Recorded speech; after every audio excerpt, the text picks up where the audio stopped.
जो numerical number 1 है बेटा, ਇਹਦੇ ਪਿੱਛੇ जो बेसिक कंसेप्ट है ना, स्टेटमेंट मैं पहला रीड कर रहा कि एक car starts with the velocity of 100 meter per second on a half kilometer long bridge. तो initial velocity of car is 100 meter per second and length of bridge is half kilometer, 500 meter, and coefficient of friction between tire and the road is 1. Show that one can't drive through the bridge in less than 10 seconds. ਹੁਣ ਦੇਖੋ ਬੇਟਾ, actually ਹੁਣ ਇਹ ਗੱਲ ਯਾਦ ਰੱਖੋ, ਲਿਸਨ,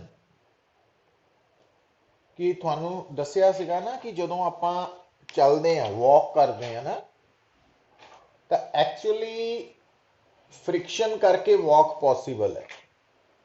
ਇਸ ਕਰਕੇ ਜਿੱਧਰ ਨੂੰ ਤੁਸੀਂ ਚੱਲਦੇ ਆ तो फ्रिक्शनल फोर्स उसी तरफ लग रही है, क्योंकि उस फोर्स करके ही तुसी चल रहे हैं।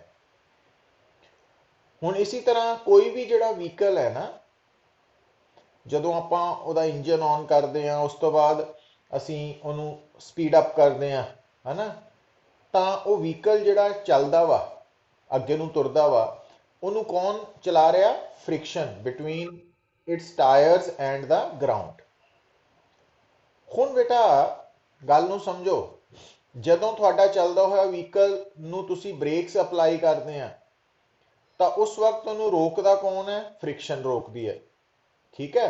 ਔਰ ਜਦੋਂ ਤੁਸੀਂ ਵਹੀਕਲ ਨੂੰ ਚਲਾ ਰਹੇ ਆ, ਰਫ ਸਰਫੇਸ ਤੇ ਹੀ ਚਲਾ ਸਕਦੇ ਆ, ਅਦਰਵਾਈਜ਼ ਜੋ ਸਮੂਥ ਸਰਫੇਸ ਹੈ, ਫ੍ਰਿਕਸ਼ਨਲੈਸ ਸਰਫੇਸ ਹੈ, ਉਹਦੇ ਤੇ ਤੁਸੀਂ ਵਹੀਕਲ ਨੂੰ ਡਰਾਈਵ ਨਹੀਂ ਕਰ ਸਕਦੇ ਪੁੱਤ। ਉੱਥੇ ਉਸ ਕੇਸ 'ਚ ਵਹੀਕਲ ਦੇ ਵੀਲਸ ਉਸੇ ਜਗ੍ਹਾ ਤੇ ਹੀ ਘੁੰਮੀ ਜਾਣਗੇ। सो ये पॉइंट नू क्लीयर करो। और इत्थे एक गल बड़ी क्लीयर है बेटा कि जिहड़ा होरिजोनटल सरफेस है, ਉਹਦੇ ਉੱਪਰ इन जनरल अगर गल करिए ਤਾਂ व्हीकल ਦੇ ਉੱਪਰ दो ही फोर्सेस लगनियां वा, एक वेट और दूसरा नॉर्मल रिएक्शन, और तीसरी लगनी है फ्रिक्शन। हुण वो जिहड़ी फ्रिक्शन लग रही है व्हीकल ਦੇ ਉੱਪਰ, तो अगर तो व्हीकल ਨੂੰ ਆਪਾਂ ब्रेकिंग कर रहे हैं, स्लो डाउन कर रहे हैं, तो फ्रिक्शन व्हीकल के मोशन के ऑपोजिट है। और अगर एक्सेलरेट कर रहे हैं तो along the direction of motion है फोर्स। हुण फ्रिक्शन जिहड़ी है पुत वो किहदे बराबर है? Mu N. हुण एन किहदे बराबर है? M G. तो इसका मतलब फ्रिक्शन के करके जिहड़ी फोर्स लगनी है वो म्यू एम जी लगनी है बेटा, म्यू एम जी। और फ्रिक्शन करके जो एक्सेलरेशन आनी है वो आनी है म्यू जी हमेशा। तो ये रिजल्ट नू भुलना नहीं कि कोई भी जो बॉडी है जो फ्रिक्शन करके एक्सेलरेट हो रही है या फ्रिक्शन करके रिटार्डेशन हो रही है उसकी ऑन ए हॉरिजॉन्टल सरफेस, तो वो फ्रिक्शन कितनी होनी है? उस फ्रिक्शन करके एक्सेलरेशन या रिटार्डेशन कितनी होनी है? Mu G. जे रिटार्डेशन है तो माइनस म्यू जी, और अगर एक्सेलरेशन है तो प्लस म्यू जी। सो ये पॉइंट याद रखना। सो इस करके इत्थे जो फर्स्ट न्यूमेरिकल है, तो ਇਹਦਾ पर्पज की है, पिछे कंसैप्ट ਨੂੰ क्लीयर करना ਆਪਾਂ कि ये क्योंकि व्हीकल ਜਿਹੜਾ ਵਾ ਇਹਨੇ 100 मीटर पर सेकंड तो स्टार्ट होया है ना, मतलब ਜਦੋਂ ਉਹ ਬ੍ਰਿਜ ਦੇ ਉੱਪਰ ਐਂਟਰ ਕੀਤਾ ਤਾਂ ਉਹਦੀ ਵੈਲੋਸਿਟੀ ਸਟਾਰਟ ਤਾਂ ਪਿੱਛੇ ਹੀ ਹੋਇਆ, ਸੜਕ ਤੋਂ ਆ ਰਿਹਾ ਵਾ। ਜਦੋਂ ਬ੍ਰਿਜ ਦੇ ਉੱਪਰ ਐਂਟਰ ਕੀਤਾ ਤਾਂ ਉਹਦੀ ਵੈਲੋਸਿਟੀ ਹੈ 100 मीटर पर सेकंड। ब्रिज की लेंथ है, लंबाई है, डिस्टेंस कवर्ड है हाफ किलोमीटर। तो हुण बेटा कोफिशिएंट ऑफ फ्रिक्शन भी गिवन है थानू। तो इस केस दे विच लैस दैन 10 सैकेंड तो पहला ब्रिज नहीं क्लीयर होएगा ना, उतों वो गल इथों आ जानी तुहाडी हाफ। तो एस गिवन है, यू गिवन है, ए म्यू जी है ना, तो टी निकल आएगा। और तुसी चेक कर सकते हैं ये टी की वैल्यू 10 सैकेंड दे बराबर या ज्यादा होएगी, घट नहीं होएगी, उतों ही प्रूव होएगा ना। क्लियर है बेटा? हाँ जी बेटा।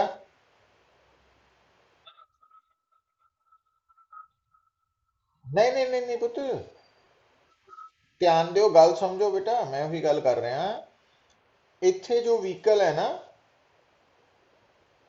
लिसन, इत्थे जिहड़ा व्हीकल है वो एक्सेलरेट हो रहा फ्रिक्शन दे करके, रिटार्डेशन नहीं है। मतलब ਆਪਾਂ ਜਦੋਂ ਕਹਿੰਦੇ ਆ ਨਾ, देखो दो ਗੱਲਾਂ ਵਾ कि ਜਦੋਂ ਤੁਸੀਂ ब्रिज ਨੂੰ ਜਾਂ ਚੱਲਣਾ ਵੀ ਸਟਾਰਟ ਕਰ ਲਓ, ਮੰਨ ਲਓ ਇਹਦੇ ਵਿੱਚ u ਅਗਰ 0 ਵੀ ਹੈ ਸਪੋਜ਼, तो ਆਪਾਂ ब्रिज ਨੂੰ क्रॉस करना तो फ्रिक्शन ने ਸਾਡੇ व्हीकल ਨੂੰ स्पीड अप करना पुत, ठीक है। और जो स्पीड अप होएगा उदो टाइम मिनिमम होएगा, जो स्लो डाउन होएगा टाइम मैक्सिमम होएगा ना। उन्हें मिनिमम टाइम पूछा ना, लैस दैन 10 सैकेंड तो घट नहीं हो सकता टाइम, घट्टो घट टाइम 10 सैकेंड लगना ही लगना इस ब्रिज में। ਇਹਦਾ मतलब वो व्हीकल एक्सलरेट हो रहा वा। और कर कौन रहा वा, एक्चुअली प्रॉब्लम कितने आती है कि जदों व्हीकल का इंजन जो है वो बेसिकली टायर्स ते जमीन जिहड़े आपस च कॉन्टैक्ट है, तो टायर्स नू पिछे नू विद रिस्पैक्ट टू जिथे टायर और जमीन आपस च जुड़े हैं ना, उत्थे इंजन जिहड़ा वा वो की करदा, टायर्स नू घुमा के उन्हां टायर्स दे करके जमीन दे उपर बैकवर्ड डायरैक्शन च फोर्स लगवांदा, और उहदा जवाब न्यूटन्स थर्ड लॉ तो मिलता फॉरवर्ड डायरैक्शन च, और वो फ्रिक्शन करके पॉसिबल हुंदा बेटा। तो ये पॉइंट नू समझना बड़ा जरूरी है ना। तो इस करके व्हीकल जिहड़ा वा ये डी एक्सलरेट नहीं हो रहा, ध्यान रखो, ये एक्सलरेट हो रहा। क्यों?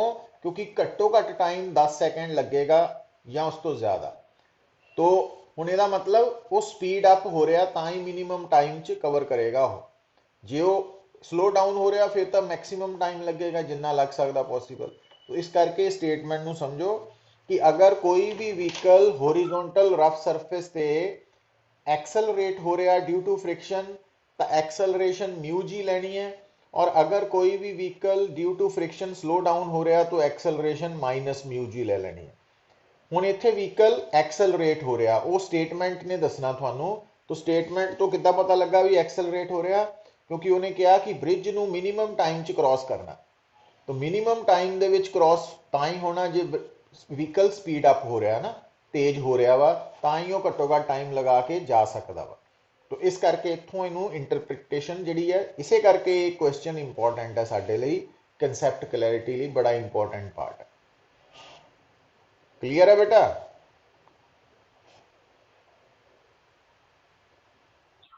हाँ, ये ध्यान च रखना गल नू। अच्छा, सेकंड देखो बेटा,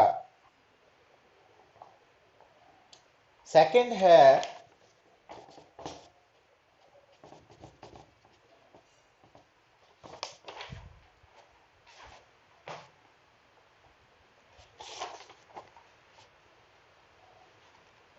a suitcase is gently dropped on a conveyor belt moving at 3 metre per second. हुण तुसी समझो बेटा, कन्वेयर बेल्ट एक तरह का की हो गया मूविंग सरफेस,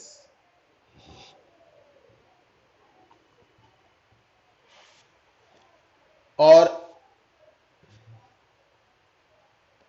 आ एक ऑब्जेक्ट है जिहड़ा ड्रॉप होया पुत्त ओहदे ते, ठीक है। if the coefficient of friction between the belt and the surface is या suitcase is 0.5, how far will the suitcase move on the belt before coming to rest। हुण ध्यान दिओ पुत्त कि आ डायरेक्शन है एक्स एक्सिस और आ है वाई एक्सिस, ठीक है। हुण बेटा आ जो सूटकेस है, initial velocity of suitcase along x axis 0 है। पता ना क्यों? क्योंकि सूटकेस जिहड़ा वा वो वर्टिकली डाउनवर्ड डायरेक्शन च मूव कर रहा बेटा। तो इस करके initial velocity of suitcase along x axis 0 है, जबकि जिहड़ा सरफेस है कन्वेयर बेल्ट है वो तो कांस्टेंट वेलोसिटी दे नाल मूव कर रही है अलोंग एक्स एक्सिस। तो कन्वेयर बेल्ट की वेलोसिटी तो आप लिख लेने वो दी हुई है 3 मीटर पर सेकेंड।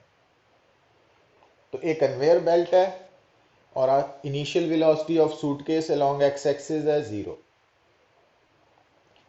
हुण बेटा दोनों दे विच हुण अगर आप कन्वेयर बेल्ट नू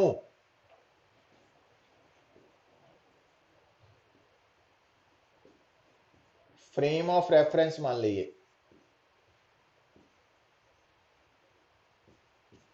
तो क्योंकि conveyor belt is moving with constant velocity so ये इनर्शियल फ्रेम है।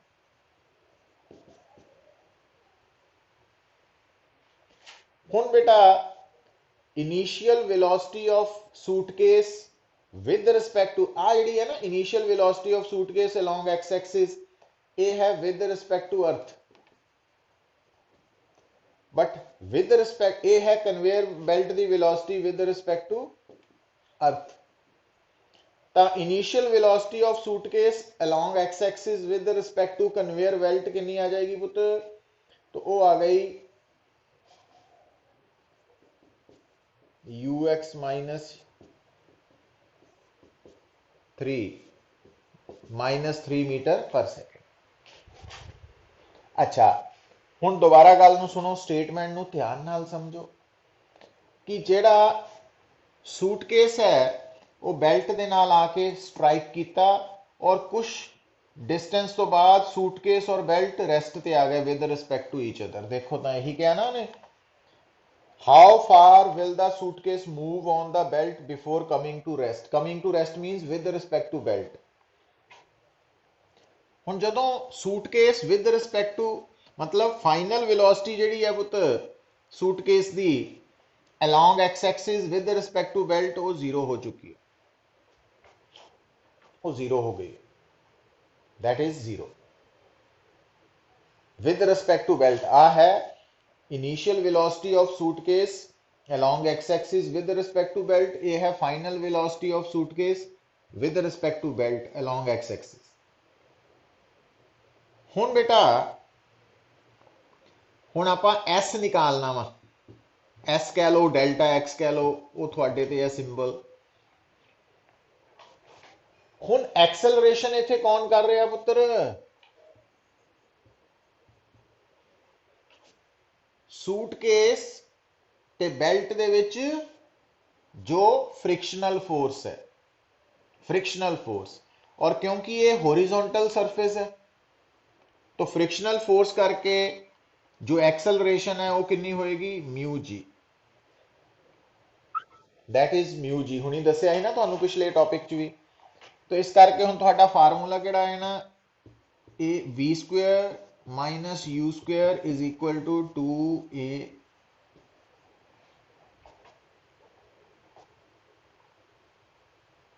ठीक है हुण देखो बेटा ध्यान दियो, हुण गल नूं समझो। हुण आपां AX बारे थोड़ा जिहा डिटेल च स्टडी करिए। तो हुण तुसीं की देख रहे हैं कि देखो जिहड़ा सूटकेस है ਉਹਦੇ नीचे तो बेल्ट राइट वाल ਨੂੰ जा रही है।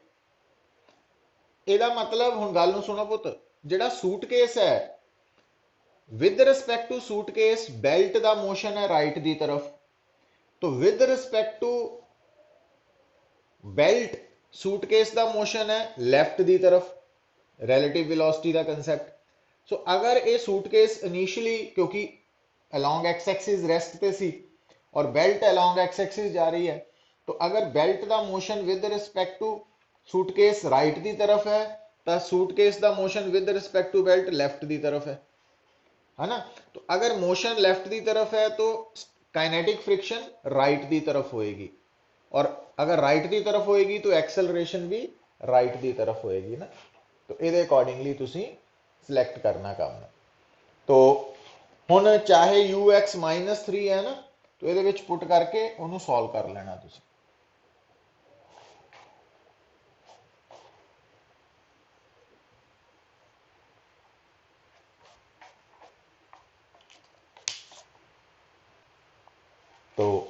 ਹੁਣ ਐਕਚੁਅਲੀ ਮਿਊ ਜੀ ਕੀ ਕਰੇਗੀ, ਮਿਊ ਜੀ ਨੇ ਕੀ ਕੀਤਾ ਵਾ, ਐਕਚੁਅਲੀ ਸੂਟਕੇਸ ਨੂੰ ਸਪੀਡ ਅਪ ਕੀਤਾ ਵਾ, ਇਸ ਕਰਕੇ ਇੱਥੇ ਪਲੱਸ ਮਿਊ ਜੀ ਆਇਆ ਨਾ। ਇਦਾਂ ਵੀ ਸੋਚ ਸਕਦੇ ਆ ਤੁਸੀਂ, ਕਿਉਂਕਿ ਸੂਟਕੇਸ ਦੀ ਅਲੋਂਗ ਐਕਸ ਐਕਸਿਸ ਵੈਲੋਸਿਟੀ ਪਹਿਲਾਂ 0 ਸੀ, ਜਦ ਕਿ finally suitcase with respect to belt ਅਗਰ ਰੈਸਟ ਤੇ ਆ ਗਿਆ, ਇਟ ਮੀਨਸ ਉਹਦੀ ਵੈਲੋਸਿਟੀ ਇਨਕਰੀਜ਼ ਕੀਤੀ ਹੈ। तो इस एंगल तो भी इनू सोचा जा सकता, तो उतों सॉल्व करके एस निकल आएगा बेटा। तो ये दोनों इंपॉर्टेंट न्यूमेरिकल्स है कि भी कंसैप्ट क्लीयर हो रहा कि जेडी फ्रिक्शन है ना, ਉਹਦੇ करके एक्सेलरेशन पॉजिटिव भी हो सकती है नैगेटिव भी। तो इस करके आम तौर पर सानू, क्योंकि लोअर क्लासेस च सानू यही पढ़ाया जाता ना कि जो फ्रिक्शन है वो हमेशा मोशन ਨੂੰ अपोज करती है, ਉਹਦੇ ਕਰਕੇ ਡਾਈਜੈਸਟ ਕਰਨਾ ਸਾਡੇ ਲਈ ਮੁਸ਼ਕਿਲ ਹੋ ਜਾਂਦਾ ਕਿ ਬੋਡੀ ਐਕਸਲ ਆਪਣਾ ਫ੍ਰਿਕਸ਼ਨ ਕਰਕੇ ਐਕਸਲਰੇਟ ਵੀ ਕਰ ਸਕਦੀ ਹੈ। ਤਾਂ ਬੇਸਿਕਲੀ ਫ੍ਰਿਕਸ਼ਨ ਜਿਹੜੀ ਹੈ ਉਹ ਰਿਲੇਟਿਵ ਮੋਸ਼ਨ ਨੂੰ ਅਪੋਜ਼ ਕਰਦੀ ਹੈ, ਔਰ ਉਹਦੇ ਉਸ ਚੱਕਰ 'ਚ ਕੋਈ ਵੀ ਬੋਡੀ ਰਿਟਾਰਡੇਸ਼ਨ ਵੀ ਹੋ ਸਕਦੀ ਹੈ ਉਹਦੇ ਮੋਸ਼ਨ ਦੀ, ਤੇ ਐਕਸਲਰੇਸ਼ਨ ਵੀ ਹੋ ਸਕਦੀ ਹੈ। ਬਟ ਦੋ ਸਰਫੇਸਿਸ ਦੇ ਵਿੱਚ ਜਿਹੜਾ ਰਿਲੇਟਿਵ ਮੋਸ਼ਨ ਹੈ ਉਹਨੂੰ ਫ੍ਰਿਕਸ਼ਨ ਨੇ ਹਮੇਸ਼ਾ ਅਪੋਜ਼ ਕਰਨਾ ਹੁੰਦਾ। तो ये बड़ी इंपॉर्टेंट स्टेटमेंट है जिहड़ी कि सानू लोअर क्लासेस च नहीं दसी जाती, जिस करके साडे मिसकनसैप्शनस तैयार होंदियां। थर्ड देखो बेटा, a particle describes a horizontal circle on the smooth surface of inverted cone. तो आ मैं बना रहा पुत्र, आ कोन हो गया बेटा, इनवर्टेड कोन, और ये ਸਮੂਥ ਸਰਫੇਸ ਹੈ। ਹੁਣ ਆ ਤਾਂ ਵਰਟੈਕਸ ਹੈ, ਤੁਹਾਨੂੰ ਸੈਮੀ ਵਰਟੈਕਸ ਐਂਗਲ ਹੈ ਨਾ, ਇਹ ਜਿਓਮੈਟਰੀ ਦਾ ਕਨਸੈਪਟ ਹੈ ਜਿਹੜਾ ਕਿ ਤੁਹਾਨੂੰ ਪਤਾ ਹੋਣਾ ਚਾਹੀਦਾ। ਹੁਣ ਬੇਟਾ ਧਿਆਨ ਦਿਓ, ਹੁਣ ਪਾਰਟੀਕਲ ਜਿਹੜਾ ਵਾ ਇਸ ਇਨਵਰਟਡ ਕੋਨ ਦੇ ਅੰਦਰ सर्कुलर पाथ फॉलो कर रहा, हॉरिजॉन्टल सर्कुलर पाथ। तो हुण मान लो वो पार्टिकल जिहड़ा वा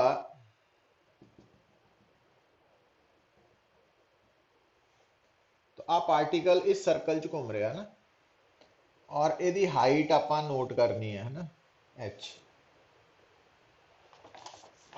हुण देखो, हुण आ जिहड़ा पार्टिकल है ना पुत्त, ये जिहड़ा सर्कुलर पाथ फॉलो कर रहा, तो ਉਹਦਾ सेंटर आया, दिस इज सेंटर। तो इस सर्कल का रेडियस स्मॉल आर है, तो आ अगर हाइट एच है तो एंगल के सामने परपेंडिकुलर बेस, तो tan theta is equal to R by H. तो एक तो ये रिलेशन आ गया साडे को।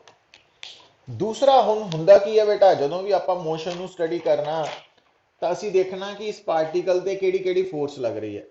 किहड़ी लगनी है, एक तो लगना वेट mg, और दूजा नॉर्मल रिएक्शन। नॉर्मल रिएक्शन किहदे लगना, सरफेस ऑफ कॉन्टैक्ट दे, आ सरफेस ऑफ कॉन्टैक्ट दे परपेंडिकुलर। हुण बेटा ध्यान दिओ, हुण आ एंगल थीटा होना ज्योमैट्री तो, हुण एक्चुअली आ वाली mg फोर्स तो इस सर्कुलर प्लेन दे परपेंडिकुलर है, इनू नहीं कुछ करना। बट आ नॉर्मल रिएक्शन ना सर्कुलर प्लेन दे परपेंडिकुलर है ना अलॉन्ग है, इस करके ये कंपोनेंट्स बन जाने n sin theta n cos theta.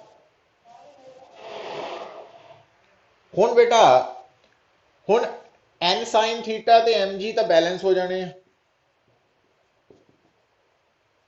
ते n cos थीटा क्योंकि along the radial direction towards the centre है, तो इस n cos थीटा ने की प्रोवाइड करनी, centripetal force, mass into AC v square by r। तो उतों रेशो लैके तुसी tan थीटा की लिख सकते हैं पुत्र, gr बाय v स्क्वेयर। हुण आ दोनों tan थीटा नूं इक्वेट करके तुसी h निकाल सकते हैं। हुण तुहानूं इत्थे की दिता होया बेटा, height of plane of circle above the vertex, h की वैल्यू दी हुई है, g की वैल्यू भी दी हुई है, और v निकालनी है। हुण आ दोनों इक्वेशनस नूं इक्वेट करके तुहानूं r कैंसल आउट हो जाना इचों, है ना। वी एच ਤੇ जी रह जाने हैं। ਹੁਣ ਤਿੰਨਾਂ ਵਿੱਚੋਂ ਦੋ ਚੀਜ਼ਾਂ ਦਿੱਤੀਆਂ, ਤੀਸਰੀ ਨਿਕਲ ਆਣੀ। तो इस तरह ਤੁਹਾਨੂੰ ਇਕੁਏਸ਼ਨਸ ਬਣਾਣੀ ਆਣੀ ਚਾਹੀਦੀ ਹੈ ਨਾ नेचर ऑफ मोशन तो। गल कुछ भी नहीं है, प्रैक्टिस की लोड़ है। तो आराम नाल गल समझो, मतलब क्रैमिंग की नहीं लोड़, अंडरस्टैंडिंग की लोड़ है। बट उस अंडरस्टैंडिंग नूं याद रखने के लिए प्रैक्टिस की लोड़ है। हुण देखो,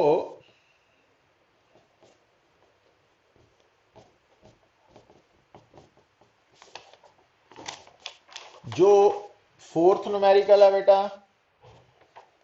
find the force required to move a train of mass 10 raised to power 5 kg up an incline of 1 in 50। Inclined plane है, 1 in 50 का मतलब होंगे बेटा sine theta is equal to 1/50। ये याद रखो, आ इंक्लाइंड प्लेन है, 1 in 50 का मतलब है कि जो इस इंक्लाइंड प्लेन के उपर आप 50 मीटर अगे जावांगे तो ये इंक्लाइंड प्लेन 1 मीटर उच्चा हो जाएगा। तो ये 1 मीटर परपेंडिकुलर हो गया, 50 हाइपोटेन्यूज हो गया। तो perpendicular over hypotenuse sine theta हो गया ना। तो 1 in 50, 2 in 20, तो ये वाली स्टेटमेंट का मतलब है 2/20 साइन थीटा के बराबर है। तो इस तरीके नाल समझनी है गल नूं। हुण बेटा आ जिहड़ी बॉडी है, ये उपर किहड़ी फोर्स लगनी है, इसका वेट, नॉर्मल रिएक्शन, और इस तो इलावा उन्हें क्या एक्सटर्नल फोर्स जिन्हें ऊपर लैके जाना ना। हुण बेटा एक्सेलरेशन यदि दिती हुई है तुहानू,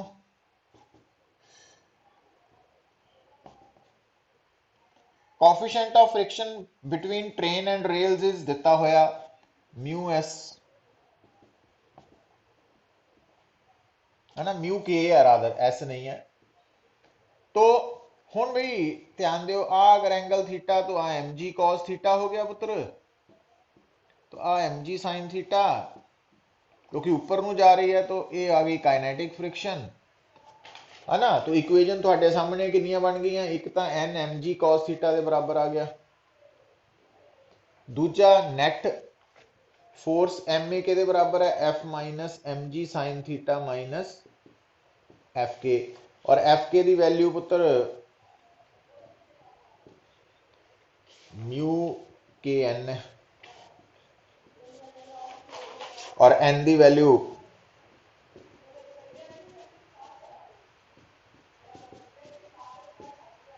एम जी कॉस थीटा वा ना। तो उतों एफ निकल आएगी थोड़ी, क्योंकि एम ए सारा कुछ गिवन है थानू।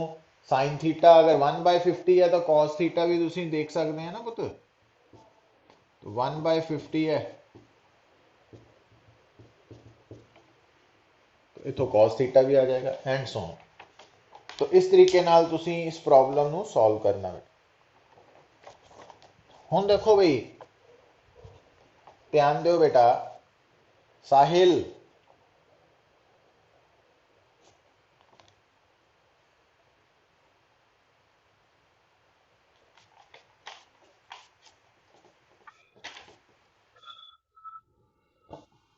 साहिल समझ लग रही तेनू पुत्र?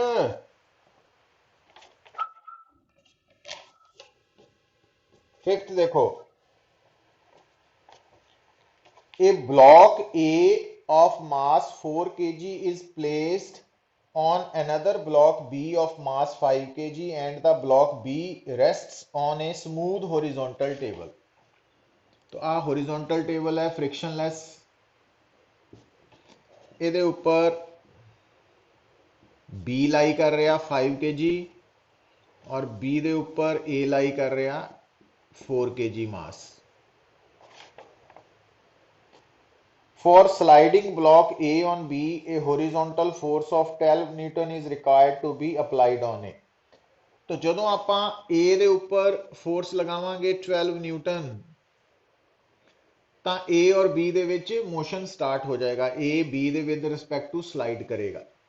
ਹੁਣ ਇਹਦਾ मतलब समझ जाओ कि 12 न्यूटन एक तरह की ਕਿਹੜੀ फोर्स है, लिमिटिंग फ्रिक्शन के बराबर या थोड़ी जी ज़्यादा, है ना, जी A और B च रिलेटिव मोशन पैदा कर रही है।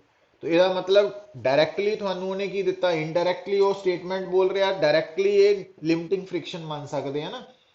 तो FL is equal to mu N.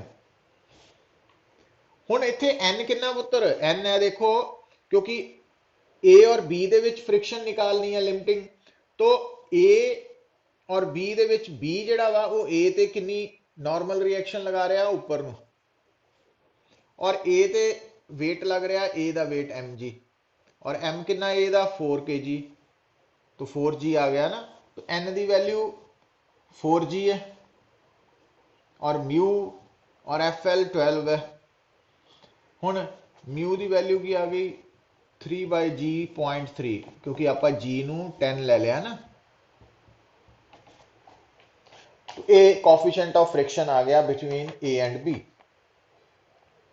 हुण बेटा देखो, how much maximum force can be applied on B so that both A and B move together. हुण गल नू समझो पुत्र। हुण अगली सिचुएशन है कि आ है B और आ है A। हुण आपां जदों B ते फोर्स लगावांगे F, तो ये फोर्स मैक्सिमम कितनी लगाई जाए ताकि बी और ए सिंगल बॉडी मूव करन, है ना। हुण गल नूं समझो।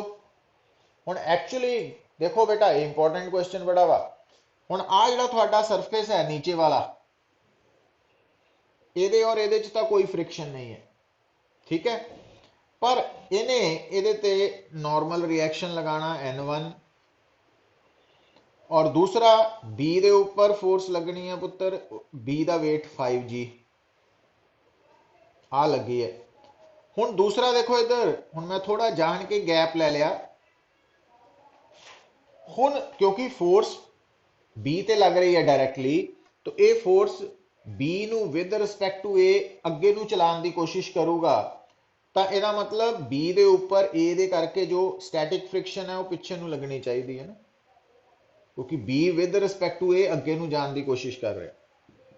हुण जदों ये फोर्स मैक्सिमम है तो ये लिमिटिंग फ्रिक्शन आए नहीं स्टैटिक, और क्योंकि ये लिमिटिंग फ्रिक्शन A ने B ते लगाई है, तो B A ते दिस वन लगेगी, है ना, आ लगेगी। हुण बेटा ध्यान दियो, हुण क्योंकि दोनों as a single body move कर रहे हैं, दोनों विच रिलेटिव मोशन नहीं हो रहा, तो इस करके दोनों की एक्सेलरेशन सेम है। हुण इहदी इक्वेजन बन जानी है, क्योंकि इहदा मास 4 है पुत्र, तो इहदी इक्वेजन बन जानी है 4a is equal to FL, और इहदी बन जानी है 5a इज इक्वल टू किस दे बराबर,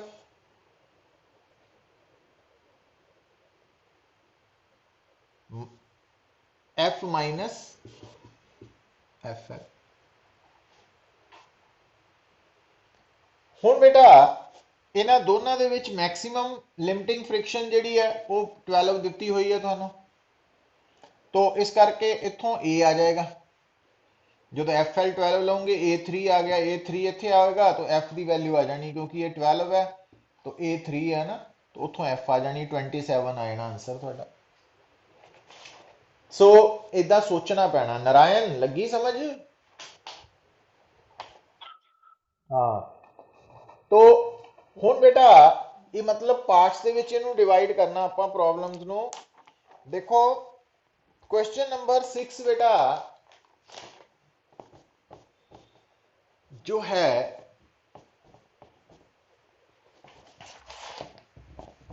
question number 6, an electric bulb suspended from the roof of a railway train by a flexible wire shifts through an angle of 19 degree 48 minute when the train goes horizontally round a curved path of 200 meter radius। हुण गल actually समझो पुत्र कि आ है साडा compartment है train का। हुण जिहड़ा इत्थों बल्ब लटक रहा पुत्र, ਤਾਂ ਜਦ ਤੱਕ ਟ੍ਰੇਨ ਰੈਸਟ ਤੇ ਹੈ ਜਾਂ ਕਾਂਸਟੈਂਟ ਵੈਲੋਸਿਟੀ ਨਾਲ ਮੂਵ ਕਰ ਰਹੀ ਹੈ, ਤਦ ਤੱਕ ਤਾਂ ਜਿਹੜਾ ਬਲਬ ਹੈ, ਹੈਂਗਿੰਗ ਬਲਬ ਹੈ, ਉਹ ਵਰਟੀਕਲ ਪੋਜੀਸ਼ਨ 'ਚ ਰਹੇਗਾ। ਪਰ ਜਿੱਦਾਂ ਹੀ ਟ੍ਰੇਨ ਸਪੀਡ ਅਪ ਹੋਏਗੀ ਜਾਂ ਸਲੋ ਡਾਊਨ ਹੋਏਗੀ, ਤਾਂ ਬਲਬ ਜਿਹੜਾ ਵਾ ਨਾ ਉਹ ਵਰਟੀਕਲ ਪੋਜੀਸ਼ਨ ਤੋਂ ਅੱਗੇ ਨੂੰ ਜਾਂ ਪਿੱਛੇ ਨੂੰ ਡਿਸਪਲੇਸ ਹੋ ਜਾਏਗਾ, ਮੇਕਿੰਗ ਸਮ ਐਂਗਲ। ਤੇ ਜਦੋਂ ਟ੍ਰੇਨ ਨੇ ਕਰਵਡ ਪਾਥ ਫਾਲੋ ਕਰਨਾ ਵਿਦ ਕਾਂਸਟੈਂਟ ਸਪੀਡ, ਤੋਂ ਤਾਂ ਜਿਹੜਾ ਬਲਬ ਹੈ ਇੱਕ ਸਾਈਡ ਨੂੰ ਹੋ ਜਾਏਗਾ। ਹੁਣ ਐਕਚੁਅਲੀ ਦੇਖੋ ਕਨਸੈਪਟ ਕਿੱਥੋਂ ਆਇਆ। ਹੁਣ ਸਾਡੇ ਇਸ ਪ੍ਰੋਬਲਮ ਦੇ ਵਿੱਚ ਟ੍ਰੇਨ ਨਾ ਤਾਂ ਸਪੀਡ ਅਪ ਹੋ ਰਹੀ ਹੈ ਨਾ ਸਲੋ ਡਾਊਨ ਹੋ ਰਹੀ ਹੈ, ਕੀ ਹੋ ਰਹੀ ਹੈ, ਕਰਵਡ ਪਾਥ ਫਾਲੋ ਕਰ ਰਹੀ ਹੈ, ਸਰਕੂਲਰ ਪਾਥ। ਔਰ ਇਹ ਗੱਲ ਪਤਾ ਹੀ ਹੈ ਕਿ ਜਦੋਂ ਕੋਈ ਵੀ ਆਬਜੈਕਟ, ਕੋਈ ਵੀ ਪਾਰਟੀਕਲ ਸਰਕੂਲਰ ਪਾਥ ਫਾਲੋ ਕਰੇਗਾ ਵਿਦ ਕਾਂਸਟੈਂਟ ਸਪੀਡ, ਤਾਂ ਉਹਦੇ ਉੱਪਰ ਇੱਕੋ ਹੀ ਫੋਰਸ ਲੱਗੇਗੀ, ਸੈਂਟਰੀਪੀਟਲ ਫੋਰਸ, ਹੈ ਨਾ। ਸੈਂਟਰੀਪੀਟਲ ਫੋਰਸ ਲੱਗੇਗੀ ਨਹੀਂ, ਮਤਲਬ ਜਿਹੜੀ ਨੈਟ ਫੋਰਸ ਲੱਗੇਗੀ ਉਹ towards the centre of the circle ਹੋਏਗੀ ਔਰ ਅਲੋਂਗ ਦਾ ਰੇਡੀਅਸ, ਔਰ ਉਹ ਸੈਂਟਰੀਪੀਟਲ ਫੋਰਸ ਪ੍ਰੋਵਾਈਡ ਕਰੇਗੀ। ਤੋ ਹੁਣ ਬੇਟਾ, ਹੁਣ ਗੱਲ ਨੂੰ ਸਮਝੋ। ਹੁਣ ਜਿਸ ਵਕਤ ਇਹ ਟ੍ਰੇਨ ਕਰਵਡ ਪਾਥ ਫਾਲੋ ਕਰ ਰਹੀ ਹੈ, ਉਸ ਵਕਤ ਇਹ ਜਿਹੜੀ ਟ੍ਰੇਨ ਹੈ ਨਾ, ਇਹ ਐਕਸਲਰੇਟਡ ਮੋਸ਼ਨ 'ਚ ਹੋ ਰਹੀ ਹੈ। ਮਤਲਬ ਉਸ ਵਕਤ ਇਹ ਜਿਹੜੀ ਟ੍ਰੇਨ ਹੈ ਅਗਰ ਐਕਸਲਰੇਟ ਕਰ ਰਹੀ ਹੈ, ਤਾਂ ਉਹਦੀ ਐਕਸਲਰੇਸ਼ਨ v²/r ਹੈ। ਕਿਉਂਕਿ ਜਦੋਂ ਕੋਈ ਵੀ ਪਾਰਟੀਕਲ ਸਰਕੂਲਰ ਪਾਥ ਫਾਲੋ ਕਰ ਰਿਹਾ ਵਿਦ ਕਾਂਸਟੈਂਟ ਸਪੀਡ, ਤਾਂ ਉਹਦੀ ਐਕਸਲਰੇਸ਼ਨ v²/r ਦੇ ਬਰਾਬਰ ਹੋਣੀ ਹੈ ਨਾ, ਸੈਂਟਰੀਪੀਟਲ ਐਕਸਲਰੇਸ਼ਨ ਦੇ, ਜਾਂ ω²r। ਹੁਣ ਬੇਟਾ, ਕਿਉਂਕਿ ਇਹ bulb with respect to train rest ਤੇ ਹੈ, ਤਾਂ ਇਹਦਾ ਮਤਲਬ ਅਗਰ ਆਪਾਂ ਟ੍ਰੇਨ ਨੂੰ ਫਰੇਮ ਆਫ ਰੈਫਰੈਂਸ ਮੰਨ ਲੈਂਦੇ ਆ, ਪਰ ਟ੍ਰੇਨ ਤਾਂ ਐਕਸਲਰੇਟ ਹੋ ਰਹੀ ਹੈ, ਤਾਂ ਇਸ ਕਰਕੇ ਟ੍ਰੇਨ ਜੋ ਹੈ ਉਹ ਨॉन ਇਨਰਸ਼ੀਅਲ ਫਰੇਮ ਬਣ ਗਈ। ਇਹਦਾ ਮਤਲਬ ਇਸ ਬਲਬ ਦੇ ਉੱਪਰ ਤਿੰਨ ਫੋਰਸਿਸ ਲੱਗਣੀਆਂ, ਇੱਕ ਵੇਟ ਰੀਅਲ ਫੋਰਸ, ਇੱਕ ਟੈਂਸ਼ਨ ਰੀਅਲ ਫੋਰਸ, ਪਰ ਉਹ ਤੋਂ ਇਲਾਵਾ ਸੂਡੋ ਫੋਰਸ। ਹੁਣ ਅਗਰ ਆਪਾਂ ਮੰਨ ਲਈਏ ਕਿ ਟ੍ਰੇਨ ਜਿਹੜਾ ਕਰਵਡ ਪਾਥ ਫਾਲੋ ਕਰ ਰਹੀ ਹੈ, ਸਰਕੂਲਰ ਪਾਥ, ਉਹਦਾ ਸੈਂਟਰ ਇਸ ਤਰਫ ਹੈ, तो आ जी ट्रेन की एक्सलरेशन है वो सेंटर वाल है, तो यदा मतलब बल्ब के उपर जी सूडो फोर्स लगनी है वो बाहर को लगनी है इस तरफ एम ए, है ना। तो यदा मतलब जो बल्ब है वो इस पोजीशन च आ जाना। तो एक फोर्स एम जी, एक टेंशन तो एक सूडो फोर्स। हुण बेटा अगर आ एंगल थीटा वा तो आ भी थीटा, तो T cos theta T sign theta. हुण विद रिस्पेक्ट टू ट्रेन, क्योंकि बल्ब रेस्ट ते है, इक्विलिब्रियम च है, तो जिन्नी फोर्स उपर नूं उन्नी नीचे नूं, जिन्नी लैफ्ट नूं उन्नी राइट नूं। हुण जदों रेशो लवांगे तो टैन थीटा की वैल्यू बेटा a/g आ जानी, और a की वैल्यू तुहानूं दित्ती हुई है v²। हुण थीटा गिवन है, देखो इस स्टेटमेंट थीटा दिता वा। हुण इहदी वैल्यू टैन की वैल्यू है तुहानूं साइंटिफिक कैलकुलेटर तो ही पता लगनी, आर भी गिवन है, तो आप स्पीड ऑफ ट्रेन v कढ़नी है, जी की वैल्यू जी है वो तुसीं 10 लै सकते हैं ना। तो ये मतलब जो न्यूमैरिकल है ये सर्कुलर मोशन नाल भी रिलेटेड हो गया, और ये नॉन इनर्शियल फ्रेम के अकॉर्डिंगली भी दस सकते हैं असीं, है ना। तो वो अकॉर्डिंगली भी आंसर आएगा। तो अगर तुसीं चाहते हैं कि इनर्शियल फ्रेम के अकॉर्डिंगली स्टडी करना, तो भी देखो पुत्र कि इत्थे जिहड़ा बॉडी है ਉਹਦੇ ਵਿੱਚ टी cos थीटा ने तो एम जी बैलेंस करना, पर टी sin थीटा ने की प्रोवाइड करनी है, बल्ब ਨੂੰ सेंट्रीपिटल फोर्स एम v²/r। तो इक्वेजन यही बननी है। सो पर क्योंकि विद रिस्पेक्ट टू ट्रेन ये बल्ब रेस्ट ते है, तो इक्विलिब्रियम तो आ जानी है, पर इक्विलिब्रियम कंडीशंस ਨੂੰ अप्लाई करते वक्त तुसी सूडो फोर्स इंक्लूड करनी है, क्योंकि ट्रेन नॉन इनर्शियल फ्रेम है। पर जदों तुसी इस मोशन ਨੂੰ with respect to earth inertial frame तो देखना, फिर सूडो फोर्स नहीं लगानी, फिर नेट फोर्स। हाँ बेटा बोलो बोलो।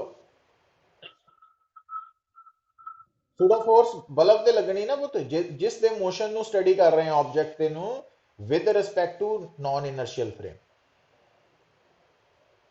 ਜਿਹੜੀ सूडो फोर्स है ना वो एम ए है पुत।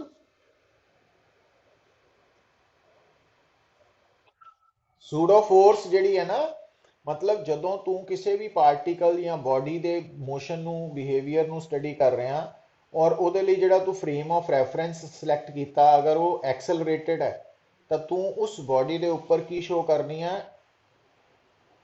ਰੀਅਲ ਫੋਰਸਿਸ ਤੋਂ ਇਲਾਵਾ ਸੂਡੋ ਫੋਰਸ ਵੀ ਸ਼ੋ ਕਰਨੀ ਹੈ ਔਰ ਸੂਡੋ ਫੋਰਸ ਉਸ ਬੋਡੀ ਤੇ ਲੱਗਣੀ ਹੈ ਜਿਹਦੇ ਬਿਹੇਵੀਅਰ ਨੂੰ ਸਟੱਡੀ ਕੀਤਾ ਜਾ ਰਿਹਾ with respect to non inertial frame. ਔਰ ਉਹ ਸੂਡੋ ਫੋਰਸ ਕਿੰਨੀ ਹੋਣੀ ਹੈ, ਉਸ ਬੋਡੀ ਦਾ ਮਾਸ ਤੇ ਜੋ ਨਾਨ ਇਨਰਸ਼ੀਅਲ ਫਰੇਮ ਹੈ ਉਹਦੀ ਐਕਸਲਰੇਸ਼ਨ ਦਾ ਪ੍ਰੋਡਕਟ। ਤੇ ਹੋਣੀ ਕਿਸ ਤਰਫ ਹੈ, ਡਾਇਰੈਕਸ਼ਨ ਕਿੱਧਰ ਨੂੰ ਹੋਣੀ ਹੈ, ਜਿੱਧਰ ਨੂੰ ਨਾਨ ਇਨਰਸ਼ੀਅਲ ਫਰੇਮ ਦੀ ਐਕਸਲਰੇਸ਼ਨ ਹੈ ਉਹਦੇ ਆਪੋਜ਼ਿਟ। ਹੁਣ ਇਹ ਟ੍ਰੇਨ ਕਿਉਂਕਿ ਸਰਕੂਲਰ ਪਾਥ ਫਾਲੋ ਕਰ ਰਹੀ ਹੈ तो ਆਪਾਂ इस डॉट ਨੂੰ सर्कल ਦਾ सेंटर ਮੰਨਿਆ ਤੇ ਇਹਦਾ मतलब ट्रेन ਦੀ एक्सेलरेशन ਤਾਂ सेंटर ਵੱਲ ਨੂੰ ਹੋਣੀ ਹੈ। तो इस करके ਜਿਹੜੀ इस बॉडी ਤੇ सूडो फोर्स है वो ਇਹਦੇ ऑपोजिट लगनी। क्लियर है? हाँ चलो हुण ਇਹ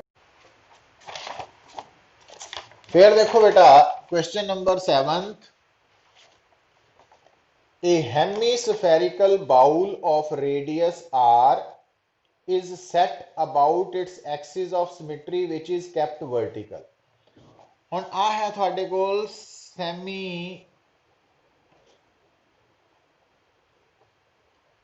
तो हेमीस्फेरिकल बाउल है और इसका आ सेंटर है बेटा और आ रेडियस है और ये रोटेट कर रहा। तो hemispherical bowl of radius R is set rotating about its axis of symmetry which is kept vertical। A small block kept in the bowl rotates with the bowl without slipping on its surface। अच्छा ये bowl जड़ा वा ये smooth है, ये smooth है bowl. हुण अगर ये बाउल स्मूथ है और रेस्ट ते है रुकिया होया तो जे तुसी इहदे ते किसी ऑब्जेक्ट नूं रखोगे पुत तो वो ऑब्जेक्ट स्लिप करके थल्ले आ जाएगा। पर वो कह रहा कि जदों ये बाउल घूम रहा वा है ना तो ऑब्जेक्ट अपनी जगह ते फिक्स्ड है, वो नीचे नहीं आ रहा। तो उसका कारण की है बेटा? तो उसका कारण है कि एक्चुअली इस बाउल दे ऊपर, इस बाउल दे अंदर जिहड़ा ऑब्जेक्ट है ਉਹਦੇ ਤੇ दो फोर्सेस लग रही हैं, एक तो उस ऑब्जेक्ट का वेट वर्टिकली डाउनवर्ड ते दूजा नॉर्मल रिएक्शन। हुण बेटा देखो जिहड़ा स्फेरिकल सरफेस हुंदा है ना, स्फेरिकल सरफेस दे ऊपर परपेंडिकुलर किदां ड्रॉ करना, अलोंग द रेडियस। तो जदों भी तुसी स्फेरिकल सरफेस ते परपेंडिकुलर ड्रॉ करना वो हमेशा अलोंग द रेडियस होना वा। तो हुण इहदा मतलब आ जिहड़ा ऑब्जेक्ट है क्योंकि ये स्फेरिकल सरफेस के ऊपर है तो ये जिहड़ा नॉर्मल रिएक्शन लगना अलोंग द रेडियस लगना, मतलब सेंटर वाल। हुण पुत्र देखो तो अगर आ एंगल थीटा मान लीए असी, थीटा की है angle with the vertical. If the surface of the bowl is smooth and angle made by the radius through the block with the vertical is theta तो find the angular speed at which the bowl is rotating. हुण गल नूं समझ जाओ। हुण आ जिहड़ा particle है ना इहदा सर्कल आ बनना पुत, क्योंकि जो बाउल ने घूमना तो इस पार्टिकल ने आ वाला सर्कुलर पाथ फॉलो करना। तो इस सर्कल का सेंटर आया तो इसका रेडियस आर, स्मॉल आर है ना।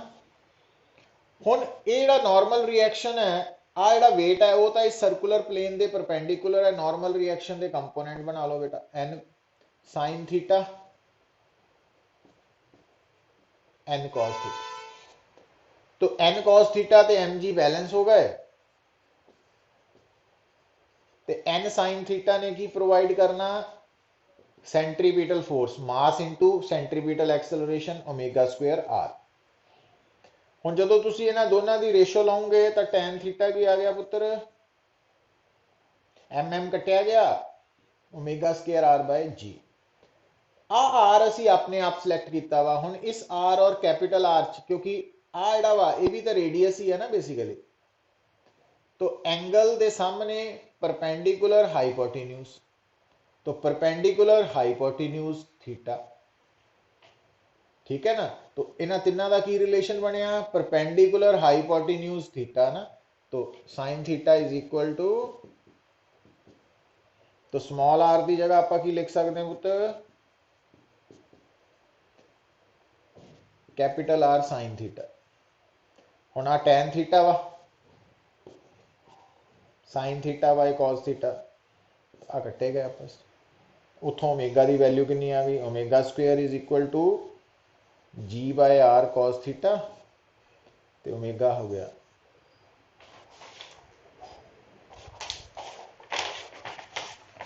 तो इस तरीके ना सॉल्व कर लेना। फिर देखो प्रॉब्लम नंबर 8, क्लियर है पुत्र।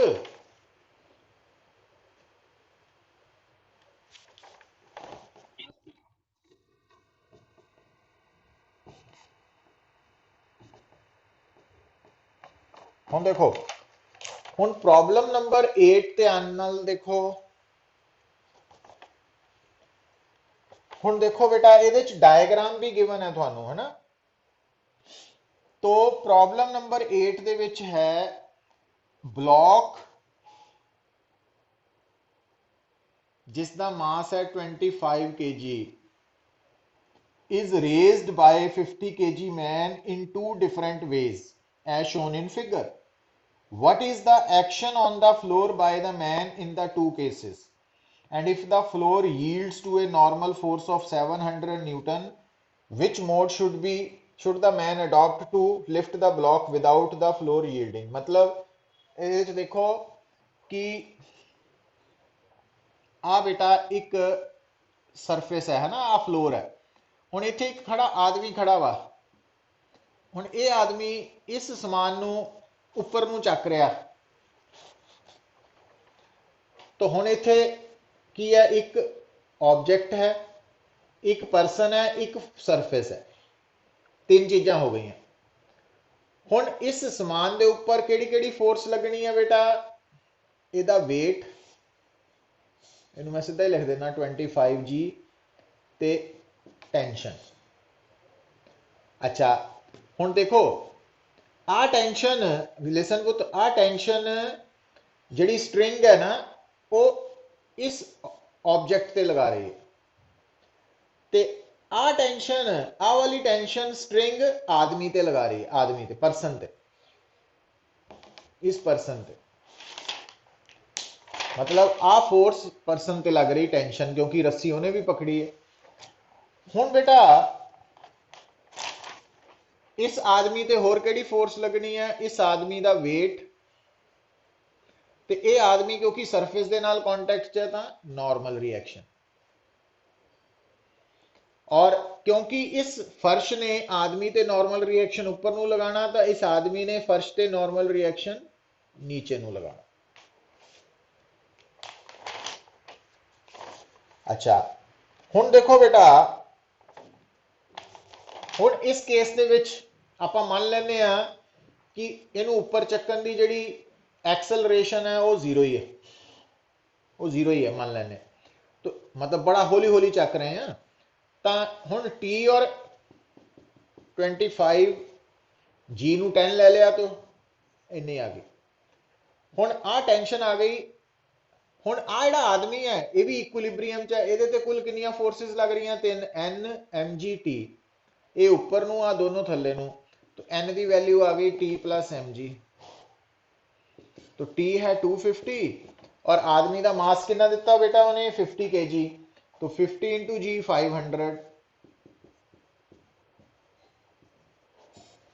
ਇਹਦਾ मतलब अगर आदमी इस प्लेटफॉर्म ते खड़ा होकर इस समान नूं सीधा उपर नूं चक रहा, तां प्लेटफॉर्म ने आदमी ते नॉर्मल रिएक्शन लगाना 750 का, ਇਹਦਾ मतलब आदमी भी 750 का फोर्स लगा रहा प्लेटफॉर्म ते थल्ले नूं।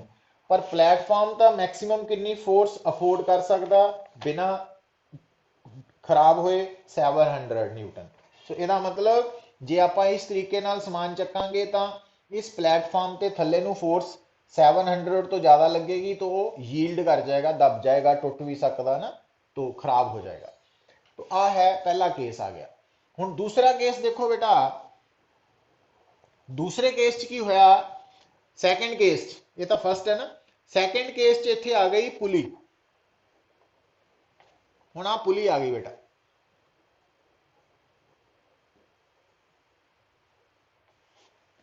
हुण इस पुली करके जिहड़ा ये आदमी है, गल सुनो, हुण ये आदमी इस रस्सी नूं जदों थल्ले नूं खिंचेगा नीचे नूं, तां ये रस्सी इस आदमी ते टेंशन उपर नूं लगाएगी।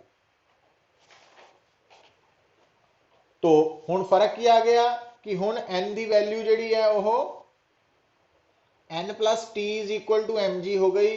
तो एन की value M G minus T. हुण एम जी की वैल्यू कितनी है 500, टी 250 है। तो यदा मतलब इस पुली की हेल्प के नाल जो आदमी है वो समान नूं जदों चकेगा तो जिस सरफेस ते वो खड़ा होदे ते फोर्स 700 न्यूटन तो घट लगेगी। यदा मतलब ये सैकेंड ऑप्शन सेफ रहेगी, ये यील्ड नहीं करेगा।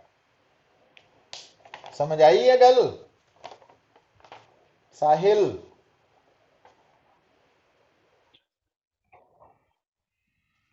नारायण आ गई समझ?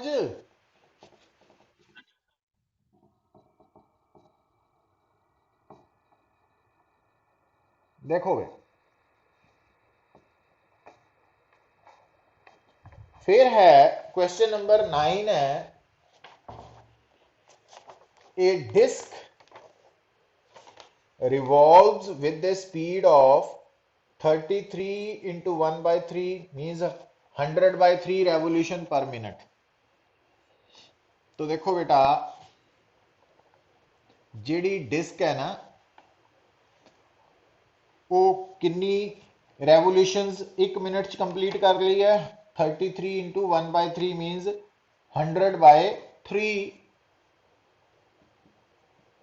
रेवोल्यूशन पर मिनट का मतलब है 100 बाय 3 और एक मिनट चीनिया तो इनू 60 ना डिवाइड करता तो वो बन गई रेवोल्यूशन पर सेकंड, मतलब फ्रीक्वेंसी।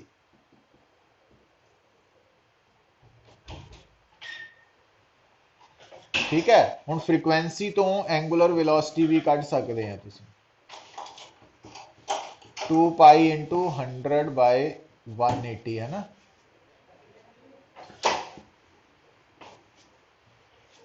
रेडियन पर सेकंड। तो पहला तो तुसीं ये डिस्टिंग्विश करना सीखो कि रेवोल्यूशन पर मिनट तो पर सेकंड किद्दां बनाना, रेवोल्यूशन पर सेकंड फ्रीक्वेंसी है, फ्रीक्वेंसी तो एंगुलर वेलोसिटी किद्दां बनानी।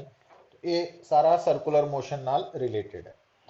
हुण दूसरा बेटा देखो, ये जिहड़ी डिस्क है इहदा रेडियस दिता होया 15 सेंटीमीटर। तो रेडियस जिहड़ा डिस्क दा वो 15 सेंटीमीटर है ना। हुण इहदे उपर दो क्वाइंस रखे आ, एक 4 सेंटीमीटर सेंटर तो एक 14 centimetre away from the centre of the record।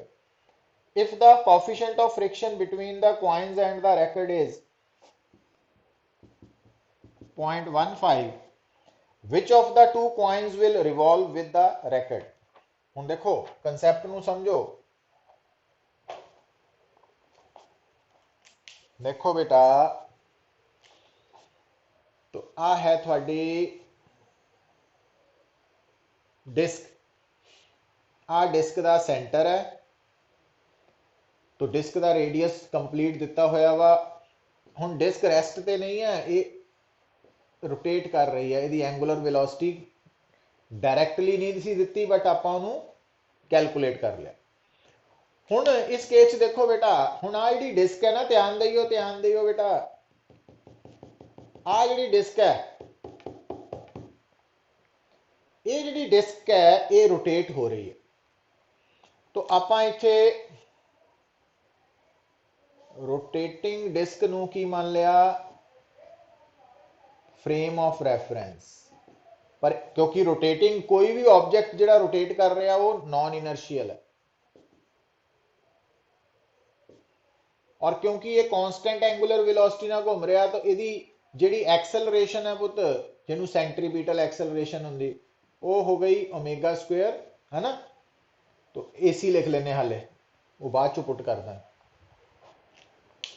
तो यदि एक्सेलरेशन हो गई एसी। हुण ध्यान दियो पुत, ਹੁਣ ਇੱਥੇ ਕੀ ਕਹਿੰਦਾ ਕਹਿੰਦਾ ਕਿ ਡਿਸਕ ਦੇ ਉੱਪਰ ਮੰਨ ਲਓ ਲਿਸਨ ਹੁਣ ਆਪਾਂ ਇੱਕੋ ਨਾਲ ਹੀ ਮੰਨ ਲਓ ਆ ਇੱਕ ਕੁਆਇਨ ਹੈ ਸਿੰਗਲ ਕੁਆਇਨ ਆਪਾਂ ਦੋ ਨਹੀਂ ਮੰਨਣੇ ਹਾਲੇ ਸਿੰਗਲ ਨਾਲ ਇੱਕ ਕਨਸੈਪਟ ਨੂੰ ਸਮਝੋ ਹੁਣ ਅਗਰ ਆ ਕੁਆਇਨ ਇਸ ਡਿਸਕ ਦੇ ਸੈਂਟਰ ਤੋਂ ਕੁਝ ਦੂਰੀ ਤੇ ਹੈ ਆਰ ਡਿਸਟੈਂਸ ਤੇ ਤਾਂ ਅਗਰ ਇਹ coin with respect to disc rest ਤੇ ਹੈ ਤਾਂ ਇਸ ਕੁਆਇਨ ਤੇ ਕਿਹੜੀ ਕਿਹੜੀ ਫੋਰਸ ਲੱਗਣੀ ਹੈ ਪੁੱਤ ਇੱਕ ਤਾਂ ਲੱਗਣੀ ਹੈ weight vertically downward normal reaction vertically upward ਹੁਣ ਇਹ ਜਿਹੜਾ ਕੁਆਇਨ ਹੈ ਅਗਰ ਉਹ ਡਿਸਕ ਦੇ ਨਾਲ ਰੈਸਟ ਤੇ ਹੈ ਤਾਂ ਕੁਆਇਨ ਔਰ ਡਿਸਕ ਦੇ ਵਿੱਚ ਕੀ ਹੋਣੀ ਹੈ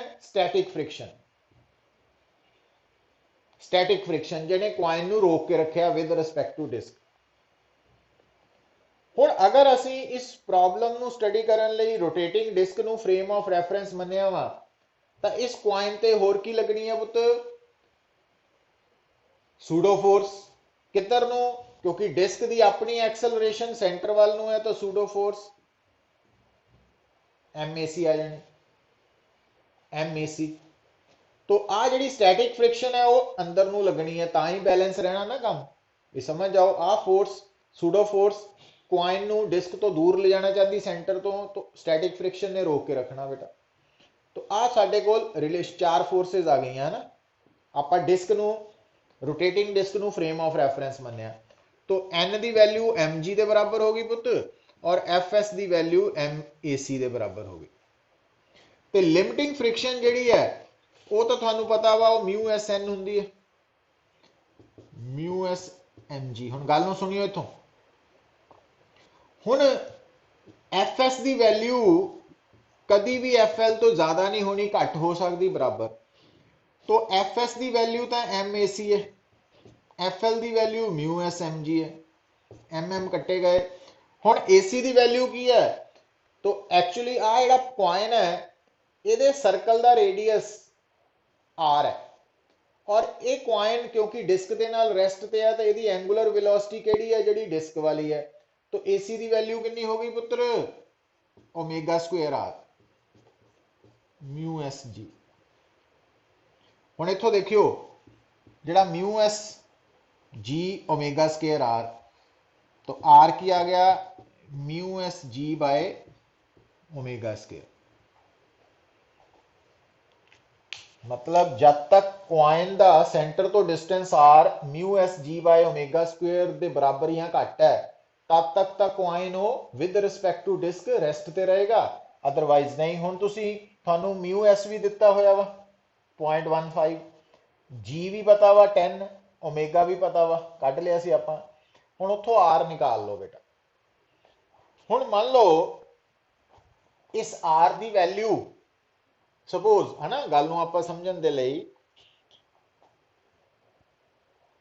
आर की वैल्यू सपोज 4 सेंटीमीटर ते 14 सेंटीमीटर दे विच किते आ गई है सपोज 10 सेंटीमीटर आ गई तो यदा मतलब जिहड़ा क्वाइन 4 सेंटीमीटर दूर है ਉਹਦਾ डिस्टेंस इस आर तो घट होने करके वो बच गया है ना क्योंकि वध तो वध आर जिहड़ा वा जिथे तक बॉडी डिस्क के नाल नाल चलनी है वो आर आ वाला है जिहड़ा असीं कढ़िया 10 सेंटीमीटर ਇਹਦਾ मतलब जिन्ने भी पार्टिकल्स सेंटर ऑफ डिस्क तो 10 सेंटीमीटर तो घट दूरी ते है वो विद रिस्पैक्ट टू डिस्क मतलब रेस्ट ते रहणगे ते जिहड़ा उस तो ज़्यादा वाला वा वो मूव करेगा मतलब जे आर की वैल्यू 15 सेंटीमीटर आ जाती है फिर दोनों कॉइन्स रेस्ट ते रहणगे जे 3 सेंटीमीटर आती है तो दोनों कॉइन्स मूव करेंगे जे 4 तो ज़्यादा तो 14 तो घट आती है तो फिर 14 वाला कॉइन मूव करेगा बट 4 वाला रेस्ट पे रहेगा तो इस तरीके नाल समझ आनी चाहिए गल आई समझ नारायण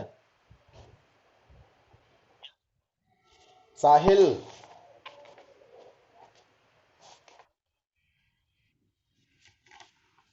ठीक है बेटा हुण देखो